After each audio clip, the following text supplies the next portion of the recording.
Hello po mga kababayan, kamusta po kayong lahat? And once again, welcome back to another episode of Simply Talkies Vlog, your underrated vlogger. Ang pag-uusapan natin mga kababayan ay ito pong ginawang aksyon ng DFA at ang ating AFP. At ganun na rin po may nabanggit po si NSA Secretary Anyo tungkol po sa China. So, probably this is all about our foreign relationship sa China and also our foreign relationship in terms of our defense to other countries. So bago po ang lahat, i-flex ko lang yung Haya Nature Resort. For more details, punta lang po kayo sa kanilang Facebook page at ganun din po tayo magpapasalamat sa lahat ng ating channel members, subscribers and followers at dun po sa nanonood ng ating mga videos. May God bless you all. So unahin po natin ng mabilis ito pong aksyon na ginawa ng ating Department of Foreign Affairs. Tatlong article po itong ating babasahin and all of this galing sa GMA News Online. Salamat po sa GMA News. So ito po DFA Philippine e-visa operations in China suspended. Yun na po. In-announce po yan ng DFA noong Thursday na ang operation ng Philippine e-visa system in China has been temporarily suspended until further notice. So, yun po, So, lahat ng applications ninyo, pumunta lang daw po kayo dyan sa website na yan. Yan po yung kanilang advisory. So, malamang, personal kayong pupunta doon, sa embassy. Yung mga mga Chinese nationals na gustong pumunta sa ating bansa, you have to go on a Philippine Embassy personally, No explanation has been given on why the operation has been suspended. Okay, so yan lang po ang gustong ipaalam sa atin ng DFA. Sabi ko sa inyo, very quick lang yan, Siguro down ang system, maintenance, or any other reason. Hindi po sila nagbigay ng rason. Okay? So ngayon, puntahan po natin yung another article, yung sinasabi ko sa inyo, tatlo ito. This is the second one. Ito po, maganda po to. Maraming lalong magngingit-ngit ng mga anti-American sentiment dito. Lalo na yung mga nakapatong sa kalabaw na China. Alam nyo na kung sino yan. Yung mga galit na galit, mga anti-West Philippine Sea. Wag daw tayong maki-joint patrol kasi tayo ay nagpro-provoke ng gera sa China. O di ba mga lang, hindi mo alam kung ano talaga kung maka-Pilipino, makabayan, o maka-China. Ayan po yan. So ano po yung balita dito? December 1st, latest po ito.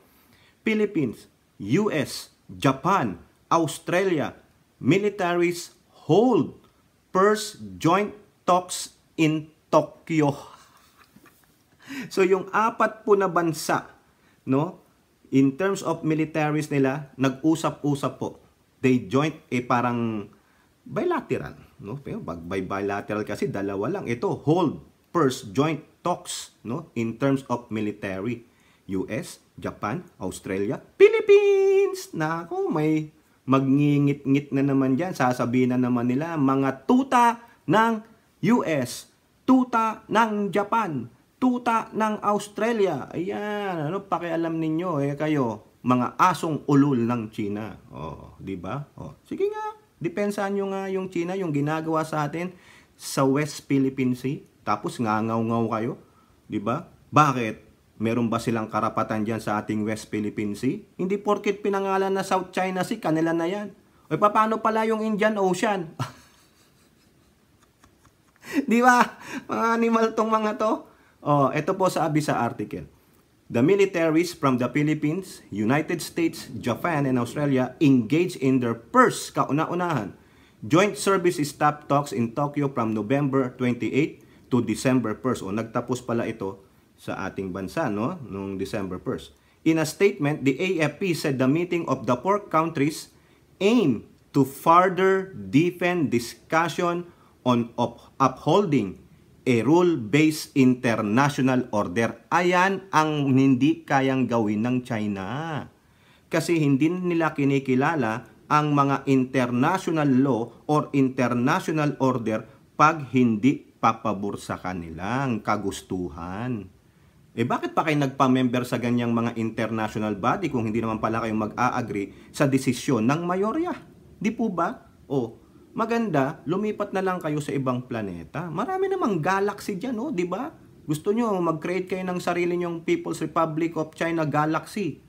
Para wala na kayong kaaga, wala kayong kaaway, di ba? Ang kaaway nyo lang siguro, mga aliens. Pero wag kayong gagago-gago kasi merong Guardians of the Galaxy. Yari kayo dyan. Ito pa. The discussion focused on regional issues of common interest and more opportunities to expand cooperation between these countries. They also reaffirmed a shared vision for a free and open Indo-Pacific. Nakita niyo yan? And a collective effort to ensure that the vision continues to strive. Yan po yan. Bakit kinakailangan tayong makipag-alyansa sa mga malalaking bansa, sa mga gusto ring makipag-alyansa sa atin? Bakit? Kasi gusto natin ng free and open Indo-Pacific. Yang karagatan na yan, kailangan lahat pwedeng maglayag. Walang yung, amin yan, may restriction ng isang bansa. Diba? And also, you have to adhere o sumunod ka dun sa international order. Kung walang order, walang mga panuntunan, isang bansa lang ang kumokontrol dyan sa maritime or sa airspace. Wala. Restricted. Diba? Kumbaga, amin lang yan. Swapang, kasapangan, greed. Diba? Among the heads of delegates from the 4 countries were the following: si Australian Defense Forces Deputy Joint Operations Mike Kitcher, Japan Self-Defense Forces Major General Nobutaki Mikawa, US Indo-Pacific Command for Strategic Planning and Policy Major General J. Bargeron, and AFP sa atin, Assistant Deputy Chief of Staff for Plans AJ-5 Brigadier General Romel Cordoba. Ayan po, napakaganda nito. The AFP's participation here is another demonstration for its commitment to its alliance and partnership with like-minded nations, particularly in protecting Philippine defense and security interests in the Indo-Pacific region. Yun po yung sabi nung ating AFP. Di ba? So, napakaganda nito. Ako, agree po ako dyan. Makipagtulungan tayo. Hindi naman nakikipag-alyansa tayo sa mga yan, gusto nating makipaggera na sa China. Hindi po. Meron din namang usapan ng China at Japan. Kung makikita nyo, China at Vietnam, may usapan sila. Itong mga to, as long as we can have yung hindi siya mag-mitigate ng hindi pagkakaintindihan, ang gusto natin is we can be friends to everybody and enemies to none. Pero, kailangan din nating i-assert yung rights natin dyan, lalong-lalo na sa ating West Philippine Sea, sa ating 200 exclusive economic zone. Ayun lang naman ang gusto natin. Other than that, we can be friends with everybody. Kaso itong China lang, ang sobra Kung alam nyo lang po talaga mga kababayan, yung nangyayari dyan sa ating West Philippine Sea, kung makikita nyo yung mga kwento po ng mga nakatira dyan, siguro sa Pangasinan, Zambales, and Palawan, kasi sila pong affected areas dyan. Kung siguro may magkikwento lang sa inyo ng mga first-hand account nila, kung ano po yung nakikita nilang ginagawa nitong mga Chinese fishermen, Chinese militia, mga Coast Guard ng China sa West Philippine Sea, sa ating karagatan, siguro mapapamura na lang kayo Baka mag-vlog na rin kayo para po kastiguhin ang ginagawa nitong mga inchik na ito. Di po ba? Yan po ang masakit. Tapos, yung mga hindi naman talaga nakakaalam ng katotohanan na nagaganap doon sa ating karagatan, dyan sa West Philippine Sea, sa ating exclusive economic zone, sila pa ang kumakastigo sa kapwa Pilipino. Na-experience nyo ba yung na-experience nung lalo ng mga mangingisda dyan? Na patuloy na hinaharangan, na hindi makapasok sa ating exclusive economic zone, kabuhayan po nila yan. Parang kayo na rin ang pumatay sa kanilang pangkabuhayan. Kayo ang nanggigipit dahil tinutulungan nyo pa yung mga aggressor, yung mga invaders. Di ba? Ito pa. Mga kababayan, last article natin ito. Maiksi lang po itong vlog natin. At least mapakita natin yung mga latest updates, Last article sa GMA News Online. China creating divisions among Filipinos amid West Philippine Sea issues, says Anyo. Si Secretary Anyo ng National Security Advisor po yan. No? So sinasabi dito sa title na to, na itong China creating divisions for what? Diba? By what? By recruiting some of our kababayans na maging disinformation specialist nila. Sasabihin ko ulit sa inyo, ano ba ang meaning ng disinformation? Malicious information that tends to destroy the credibility of a person or a group or a nation. Mas matindi po yan sa misinformation. Ang misinformation, pwede mo pong i-rectify, ayusin. Kasi nagkamali ka lang. Halimbawa, nagkamali ka lang ng banggit, nagkamali ka ng petsa, pronunciation, ganon. Nabago na yung context nung sinasabi mo, pero wala ka namang malicious intent. Pero ang disinformation, it has a malicious intent. Yung nakakasira sa pagkatao, talagang pababagsakin ka. Yung po yan. No? Eto po. China is creating divisions among Filipinos amid tensions in the West Philippine Sea. Ayun po ang sabi ni NSA Eduardo Anyo. Quote, China's multifaceted approach, yung marami daw na approach yan, no? Hindi lang iisa yung kanilang parang strategy. Approach includes information operations that are specifically designed to create divisions within our nation. As we strive to unite the Filipino people in our stance on the West Philippine Sea issue, it is critical for us to convey a powerful and united message that counters their falsehood and eventually unites our fellow Filipinos in these important issues. Tama po siya. Correct po yan. Kailangan tayong mga Pilipino, magkaisa tayo. No? Iisa ang layunin natin. Atin ang West Philippine Sea. Meron tayong karapatan dyan na 200 nautical mile exclusive economic zone. Ngayon, binubura po yan ng China. Anong sinasabi? Alisin nyo yung BRP Sierra Madre ninyo. For what? Kanila daw yan kasi historical right. Nasaan ang ebidensya? Sa amin yan kasi South China Sea yan. China. Pinangalan lang sa inyo. Di po ba? Nasaan ang dokumento? Wala. Sasabihin lang nilang historical right. We have sovereign rights. We have sovereign territory. Nasaan ang ebidensya? Ngayon, ito po ang panawagan ni Secretary Anyo. No? Nakikiisa ako dito sa panawagan niya dahil tignan nyo po yung ating mga content. Karamihan dyan, West Philippine Sea. Kasi gusto ko po na may katibayan naman tayo. Pinagtibay naman na may karapatan tayo dyan. Atin yan. Ha? Bakit nila sasakupin? Bakit hindi na nila ginawa yan pa nung 1700s, 1500s kung talagang kanila nga yan? Di po ba? Kailan lang ba nagsimula ang kanilang 11 dash line? Di ba? Na wala naman talagang katibayan na hindi pinagtibay ng UN, yung United Nations Convention on the Law of the Sea. Ano ang pinagtibay? Tayo, may karapatan. Exclusive economic zone, 200 nautical miles on our West Philippine Sea. Di po ba? Kumbaga, walang Philippine Sea, walang Vietnam Sea, walang Malaysian Sea, walang Brunei Sea, walang Indonesian Sea, kundi isang South China Sea lang. Hindi pwede. Hindi lang ikaw ang isla sa planet Earth.